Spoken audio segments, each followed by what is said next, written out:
Philippe Martin, président du Conseil général du Gers et député du Gers. En ce qui concerne la réunion d'aujourd'hui à Auch, elle est au-delà de nos espérances, puisque nous avions estimé à environ 750 à 800 personnes les participants et qu'ils sont 1500 cet après-midi être venus à la plénière.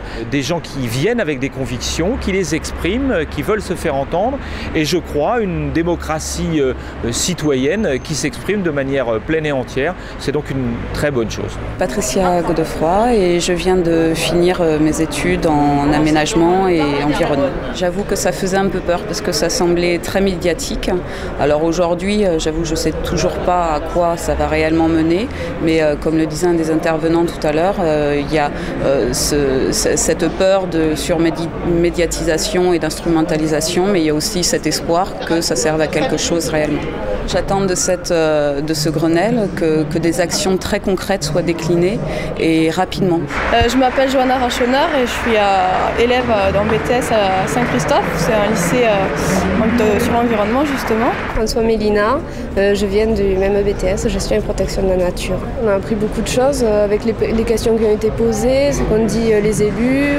Sans environnement, il n'y a pas de vie, il n'y a pas d'humanité. Donc c'est important de protéger ce qui nous permet de vivre. Il y a beaucoup de personnes qui veulent que ça bouge et non, ça fait plaisir d'entendre ces dialogues, quoi. Jean-Marc Desfils, donc citoyen lambda des Midi-Pyrénées et participant à des fauchages volontaires contre les OGM. Je pense que des réunions comme ça où on essaye de faire jaillir un consensus, où tout le monde est d'accord, où tout le monde dit les uns et les autres, on a pu s'entendre, on a pu s'écouter, c'est ne pas accepter de voir qu'il y a des intérêts contradictoires en jeu et que les intérêts des uns vont contre les intérêts des autres et vice-versa. Moi je suis prêt tout à fait à voir ceux qui sont pour les OGM venir vers mes positions, que je pense être les bonnes, et je pense que ceux qui sont pour les OGM sont également prêts à voir des gens comme moi évoluer vers leur position. Le problème c'est qu'il n'y a pas de position médiane, c'est-à-dire sur les OGM, si on prend ce cas-là, c'est soit on a une agriculture avec des OGM, soit on a une agriculture sans OGM. On ne peut pas faire les deux.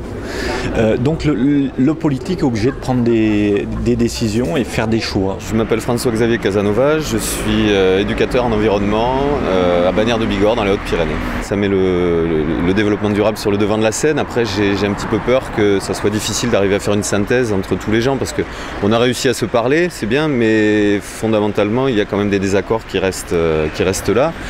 Donc j'espère que les politiques auront le courage de prendre des décisions assez nettes pour le développement durable et qu'ils vont privilégier des mesures importantes à la recherche du consensus, parce qu'au bout d'un moment il faut trancher, donc je pense qu'on n'avancera pas et là il y a une vraie urgence, donc voilà, j'attends des mesures concrètes et fermes, quitte à ce qu'il y ait un peu de coercition, mais s'il faut en passer par là, j'espère qu'on aura vraiment du concret, quoi. Bonjour, donc je suis Vincent Labarre, président de l'Union régionale des CPI Midi-Pyrénées. Moi j'attends que les mesures qui ont été émises et qui ont été émergées de ce Grenelle puissent être ensuite exploitées au niveau gouvernemental et que de toutes ces idées on puisse retirer des mesures phares qui vont permettre non seulement de satisfaire un petit peu l'espoir de la population qui a participé à ces débats et puis d'agir pour une meilleure durabilité de la société française. Alors Charlotte Ordenau, citoyenne et actuellement volontaire dans une association d'éducation à l'environnement.